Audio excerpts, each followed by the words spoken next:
Class. आज बच्चा जो हम लोग टॉपिक डिस्कस करने वाले हैं उसमें हम पढ़ेंगे some important facts of vector additions. ठीक है, कि वेक्टर एडिशन के क्या क्या पॉइंट्स हैं जो हमें ध्यान में रखने चाहिए। सबसे फर्स्ट पॉइंट है बेटा वो vector of same nature alone can be added, कि जो वेक्टर्स हैं अगर वो किसके हो, सेम नेचर के, सेम टाइप्स के वेक्टर ही हो, वो साथ में क्या होते हैं, ऐड होते हैं। फॉर एग्जांपल मैं force, resultant force F find out करें तो इसमें मैं किसको ऐड करूँगी, फोर्स के ही टर्म्स को मैं ऐड करूँगी। फोर्स में मैं वेलोसिटी को ऐड नहीं कर सकती। इसी तरह से मुझे कोई रिजल्टेंट वेलोसिटी फाइंड आउट करनी है, ठीक है, तो इसमें वेलोसिटीज़ को ही मैं ऐड या फिर क्या करने वाली हूँ, सब्ट्रैक्ट करने वाली हूँ। वेलोसिटी में फोर्स को और फोर्स में वेलोसिटी को ऐड सब्ट्रैक्ट नहीं कर सकते। क्यों नहीं कर सकते, क्योंकि सेम नेचर के वेक्टर्स को हम क्या करते हैं, ऐड करते हैं। ठीक है, नेक्स्ट जो सेकेंड इंपॉर्टेंट प्रॉपर्टी है वो क्या कह रहा है, वेक्टर एडिशन इज कॉम्यूटेटिव, कि वेक्टर्स का एडिशन कॉम्यूटेटिव होता है। That means A vector plus B vector is equals to B vector plus A vector. देखिए जैसे हम यहाँ पे ट्राइंगल कंसिडर करें कि in triangle O P Q, in triangle O P Q, इस ट्राइंगल में क्या होगा, जो हमारा वेक्टर ए वेक्टर प्लस ये सेकंड कौन सा है हमारा, बी वेक्टर, ये किसके इक्वल हो जाएगा, हमारा रिजल्टेंट आर वेक्टर के। इसे इक्वेशन मान लेते हैं फर्स्ट। ठीक है, फिर हम नेक्स्ट हमारा ट्राइंगल कंसिडर करें O S Q, in triangle O S Q. अब ओ एस क्यू में देखें बेटा, O S plus O Q is equals to O S plus S Q is equals to O Q. O S किसके equal है बेटा, B vector के, and S Q किसके equal है, ए वेक्टर के। तो B vector plus A vector किसके equal हो गया, आर वेक्टर के। इक्वेशन सेकंड, अगर हम इक्वेशन फर्स्ट और सेकंड को कंबाइन करें तो हम देखेंगे कि यहाँ से क्या आ गया हमारा, A vector plus B vector is equals to B vector plus A vector. यहाँ से हमारा प्रूव हो गया कि वेक्टर एडिशन क्या होता है, कॉम्यूटेटिव होता है। नेक्स्ट में देखिए vector addition is associative. Associative मतलब A vector plus B vector bracket plus C vector is equals to A vector plus bracket of B plus C vector. ठीक है, इसके लिए क्या लिया हमने, एक पॉलीगन लिया जिसमें हमारे पास 3 साइड्स है रिप्रेजेंट, और ये A vector, B vector and C vector से, इनका रिजल्टेंट है ओ एस। ठीक है, तो अगर मुझे यहाँ पे resultant R vector find out करना है तो उसके लिए मैं सबसे पहले क्या कंसिडर करती हूँ, कि अगर मैं मान लूँ पहले मैंने ट्राइंगल कंसिडर किया O P Q, in triangle O P Q इनका रिजल्टेंट क्या होगा, ए प्लस बी। ठीक है, फिर मैंने कौन सा ट्राइंगल कंसिडर किया, ओ क्यू एस। अब क्या रिजल्टेंट होगा, A vector plus B vector plus C vector, ये किसके इक्वल हो जाएगा, आर के इक्वल। कब, अगर मैंने पहले कौन सा ट्राइंगल कंसिडर किया, ओ पी क्यू। तो यहाँ पर मान लेते हैं R dash vector. R dash vector किसके इक्वल होगा बेटा, A vector plus B vector के। फिर मेरे को क्या निकालना है, रिजल्टेंट ओ एस निकालना है। उसके लिए मैं अब O Q S triangle consider करूँगी। अब कौन सा ट्राइंगल, ओ क्यू एस। ठीक है, तो अब क्या हो जाएगा, मेरा जो टोटल आर रिजल्टेंट वेक्टर वो किसके इक्वल होगा, आर डैश वेक्टर, क्योंकि ये रहा प्लस में सी वेक्टर। तो आर वेक्टर किसके इक्वल होगा, आर डैश डायरेक्ट पुट कर लेती हूँ कि A vector plus B vector bracket plus C vector. या तो ये तरीका है हमारा रिजल्टेंट फाइंड आउट करने का, या फिर हम क्या करें, सबसे पहले यहाँ से कंसिडर कर लें। अगर ट्राइंगल पी ओ एस ले लें तो क्या होगा, resultant B vector plus C vector, इस रेड लाइन से रिप्रेजेंट हो रहा है वो क्या हो जाएगा, इनका रिजल्टेंट क्या होगा, इस ट्राइंगल में ओ पी एस ट्राइंगल में रिजल्टेंट क्या होगा, B vector plus C vector. अगर मैं ट्राइंगल कंसिडर करूँ बेटा पी क्यू एस। ठीक है, तो यहाँ पे जो मेरा रिजल्टेंट आर डैश होगा वो किसके इक्वल होगा, B vector plus C vector के। अब इतना हमारा रिजल्ट हो गया। अब टर्म कौन सी बची हमारी, ए वेक्टर और बी प्लस सी वेक्टर। तो अब इनका रिजल्टेंट निकालने के लिए मैं कौन सा ट्राइंगल यूज़ करूँगी, ये वाला ट्राइंगल, ये कौन सा है, O P S. In triangle O P S हमारा जो रिजल्टेंट आर होगा वो किसके इक्वल होगा, आर डैश किसके इक्वल है, B vector plus C vector के। ठीक है, ब्रैकेट में क्या आ जाएगा, प्लस ए वेक्टर। तो इक्वेशन फर्स्ट और सेकंड को जब हम को रिलेट करें तो हमारे पास ये प्रूव हो जाएगा। देखिए यहाँ पे A vector plus B vector plus C vector is equals to B vector plus C vector plus A vector, ये हमारा एसोसिएटिव लॉ प्रूव हो जाएगा। नेक्स्ट बेटा जो प्रॉपर्टी है उसमें हम डिस्कस करेंगे कि जब when a boat tends to cross a river alone a shortest path, कि एक रिवर है, ठीक है, उस रिवर को बोट को क्रॉस करना है, बट कैसे, उसके शॉर्टेस्ट पाथ से, उसके डिस्टेंस का शॉर्टेस्ट पाथ ये होने वाला है। तो उसके लिए हम लोग क्या करेंगे, सर्टेन वेलोसिटी v2 मान लेते हैं कि जो हमारा रिवर है, रिवर का फ्लो है विद वेलोसिटी v1, हम v2 वेलोसिटी के साथ सम एंगल थीटा बनाते हुए हमारी बोट को क्या करवाएंगे, मूव करवाएंगे। अब वाटर का फ्लो इस डायरेक्शन में आ रहा है, अब वाटर का फ्लो क्या करेगा, पुश करेगा हमारी बोट को, जिससे वो क्या कर जाएगी, थीटा एंगल से रोटेट करके मूव कर जाएगी टुवर्ड्स द शॉर्टेस्ट पाथ। ठीक है, तो हमने v1 क्या लिया है, velocity of flow of river है, d क्या डिस्टेंस सेपरेशन है, या फिर हम कह सकते हैं थिकनेस है रिवर की, या फिर वो शॉर्टेस्ट डिस्टेंस है जिसको बोट को कवर करना है।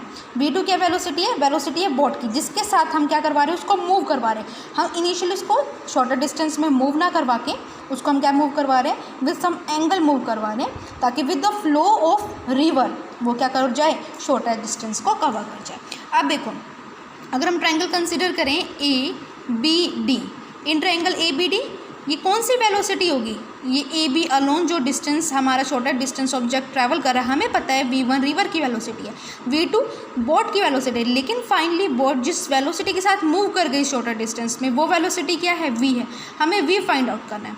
तो हमने ये ट्रायंगल कंसिडर किया, इस ट्रायंगल में क्या हो जाएगा, v2 का स्क्वायर किसके इक्वल होगा, v square plus v1 square. So यहाँ से v स्क्वायर कितना हो जाएगा, v2 square minus v1 square, ये हमारा आ जाएगा। तो यहाँ से हम v की वैल्यू फाइंड आउट कर लेंगे, ये तो हमारा मैग्नीट्यूड आ गया, जिस वेलोसिटी के साथ बोट मूव कर रही है उसका नेट रिजल्टेंट मैग्नीट्यूड आ गया।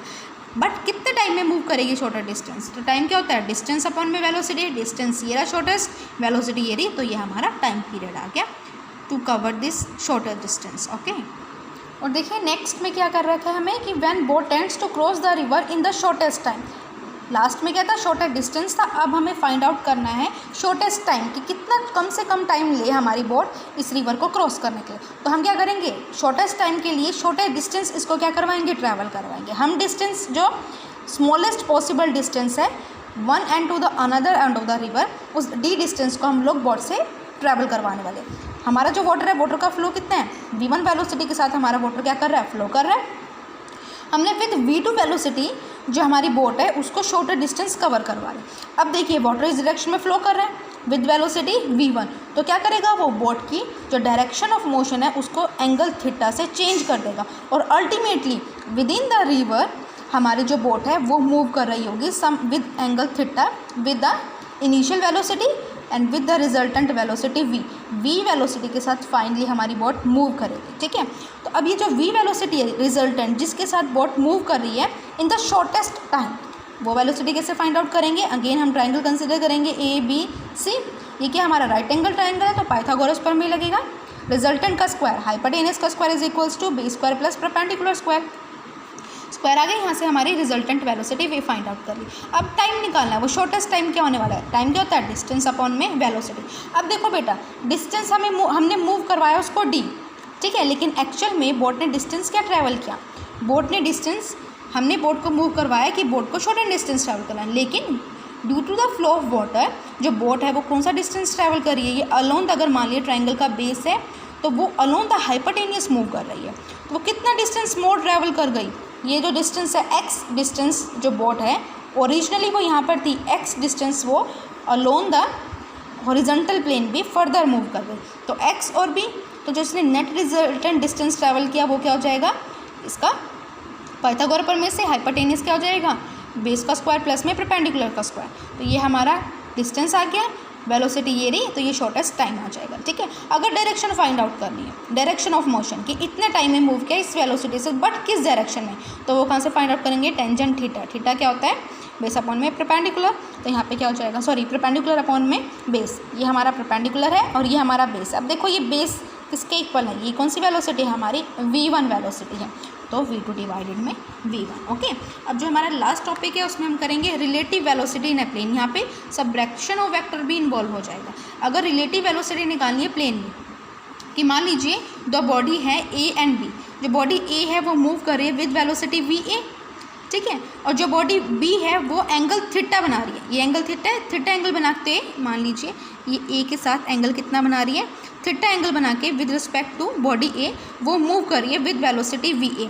हमें रिलेटिव वेलोसिटी निकालनी है a की विद रिस्पेक्ट टू b, तो रिलेटिव वेलोसिटी का सबसे फर्स्ट पॉइंट क्या होता है बेटा, हम जो सेकंड बॉडी उसको रेस्ट में लाते हैं, तो vb जो सेकंड बॉडी उसको रेस्ट में लाने के लिए क्या लेंगे, उसका नेगेटिव लेंगे हम लोग वेलोसिटी का, तो माइनस v है, यहाँ पे एंगल अगर थीटा बन रहा है तो उसको रोटेट कर गए एंटी क्लॉकवाइज में, टोटल एंगल कितना है बेटा, यहाँ से यहाँ तक ये टोटल एंगल कितना है 180 डिग्री। ये एंगल कितना है थीटा, तो ये बचा हुआ एंगल जो रेड से डिनोट हो रहा है रेड मार्कर से, ये 180 माइनस थीटा होगा। तो 180 माइनस थीटा एंगल से रिवॉल्व हो गई है। रिजल्टेंट का फॉर्मूला क्या होता है, A square B square plus 2ab cos theta. A क्या है हमारा, फर्स्ट वेक्टर क्या है वी ए, सो इसका स्क्वायर, सेकंड वेक्टर कौन सा है वी बी, तो इसका square plus 2ab cos theta. यहाँ पे थीटा नहीं है, हमारा ए जो फर्स्ट वेक्टर है ओ क्यू से डिनोट हो रहा है वी ए वेक्टर, और ये जो सेकंड वेक्टर है माइनस वी बी वेक्टर है, यहाँ पे सबट्रैक्शन का भी साथ ही साथ हम यूज़ कर रहे हैं। इन दोनों के बीच में एंगल कितना है 180 डिग्री, सो cos 180 माइनस थीटा। और यहाँ से ये हमारा रिजल्टेंट रिलेटिव वेलोसिटी हो गई बॉडी ए की with respect to body V, जिसके हमने इनिशियली बॉडी वी को किस में लेके आए, रेस्ट में लेके आए। ठीक है, अब बात आती है बेटा डायरेक्शन की, कि जो रिजल्टेंट वेलोसिटी है वी ए बी, ये किस डायरेक्शन में इस वेलोसिटी के साथ, मैग्नीट्यूड तो ये रहा, वेक्टर क्वांटिटी तो इसका कुछ ना कुछ डायरेक्शन भी होगी।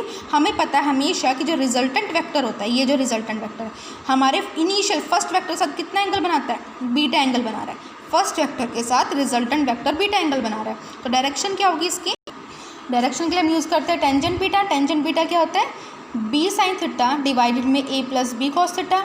बी किसके इक्वल है V B, so V B theta किसके इक्वल है 180 माइनस थीटा, तो V B sine 180 minus theta divided में ए किसके इक्वल है बेटा वी ए, प्लस बी किसके इक्वल है again V B and theta cos 180 minus theta. Sine 180 minus theta क्या होता है बेटा, साइन थीटा। ठीक है, एंड कोस 180 माइनस थीटा क्या होता है, माइनस कोस थीटा। तो टेंजेंट थीटा मतलब जो डायरेक्शन होगी रिजल्टेंट वेलोसिटी की, वो क्या हो जाएगी V B sine theta divided by V A minus V B cos theta. I hope आपको समझ में आ गया यहाँ तक। अगर कोई डाउट हो तो आप लोग पूछ सकते हैं। Thank you for watching.